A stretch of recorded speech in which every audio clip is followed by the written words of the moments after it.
Hey, food fans! Let's talk pasta alla Gricia. This dish is straight out of Rome, Italy. We're talking old school, simple, and crazy delicious. Picture this, perfectly cooked pasta coated in rich, salty pecorino romano cheese and crispy guanciale. Guanciale is cured pork jowl, and trust me, it's the bomb. This ain't no fancy pants recipe with a million ingredients.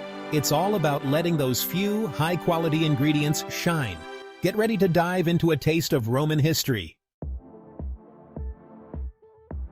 Now you might be thinking, hey guy, this sounds like carbonara. And you wouldn't be wrong. Carbonara is a beloved classic, known for its rich, creamy texture and that unmistakable eggy goodness. But hold your horses. There's another pasta dish that's just as delicious and doesn't need any eggs at all. Enter pasta alla Gricia, carbonara's cool older cousin. This dish has been around for centuries, long before carbonara made its debut.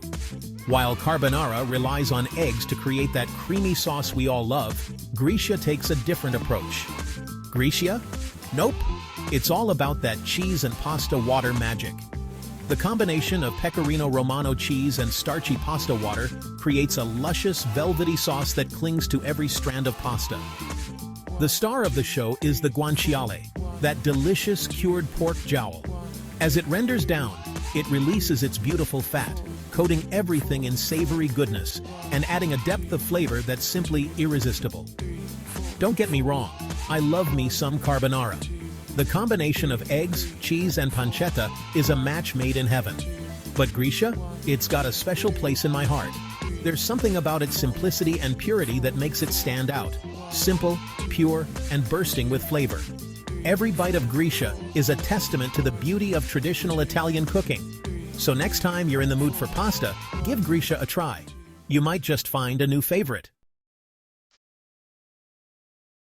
Alright, let's break down the goods for this smoky Gricia masterpiece.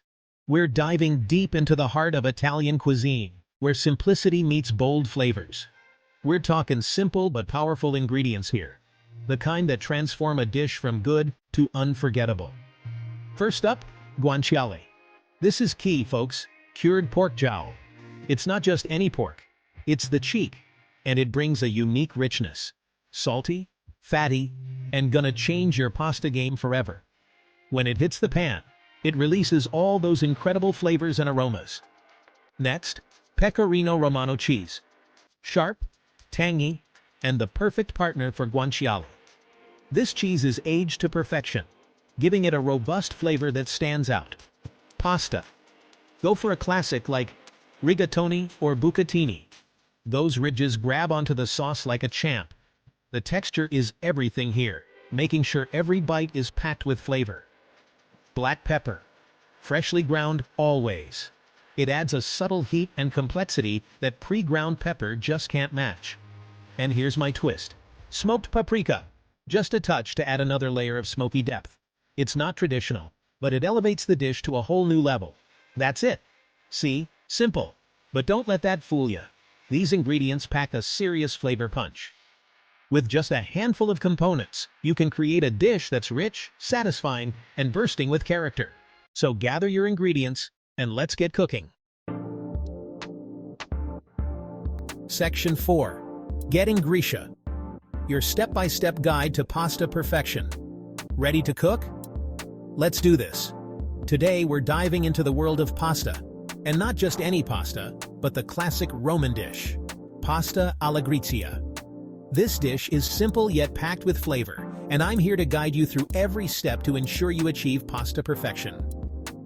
First, get that pasta water boiling like a hot tub party. Salt it generously. The key here is to make the water as salty as the sea. This is crucial because it's the only chance you get to season the pasta itself.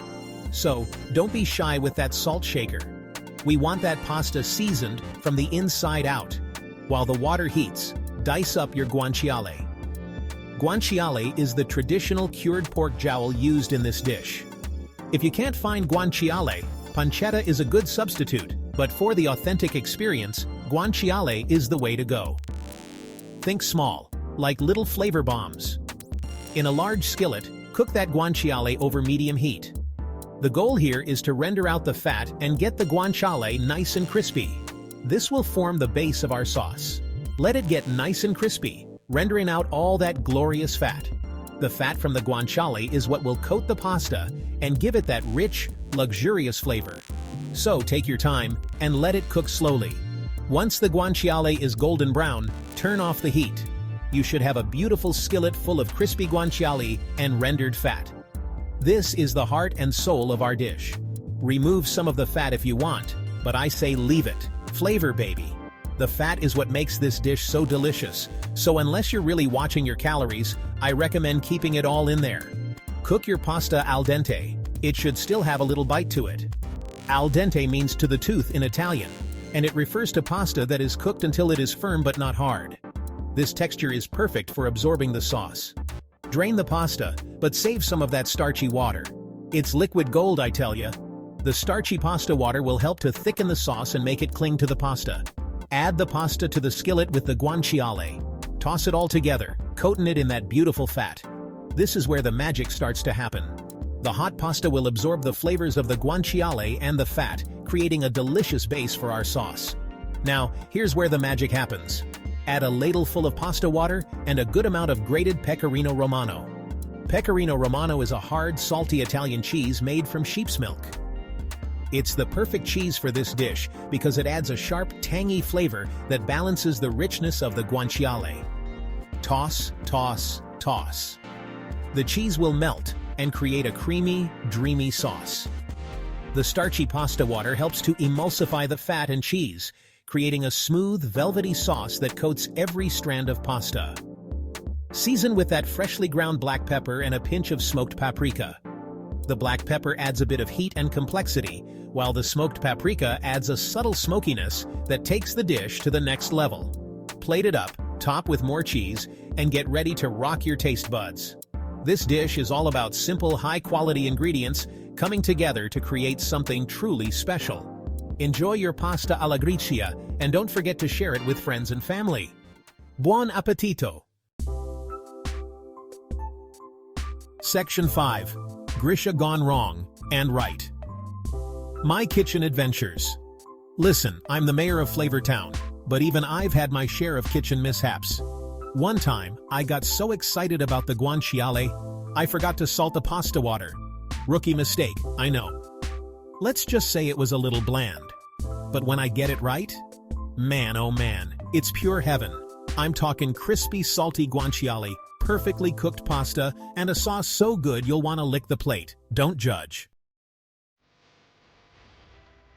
Section 6. Wrap it up. Master the smoky Gricia. So there you have it, folks. Pasta alla Gricia with a smoky twist. It's a taste of Rome with a Flavortown kick. Remember, keep it simple, use quality ingredients, and don't be afraid to experiment. Now go on, get in the kitchen and make yourself a plate of this Roman goodness. You won't regret it.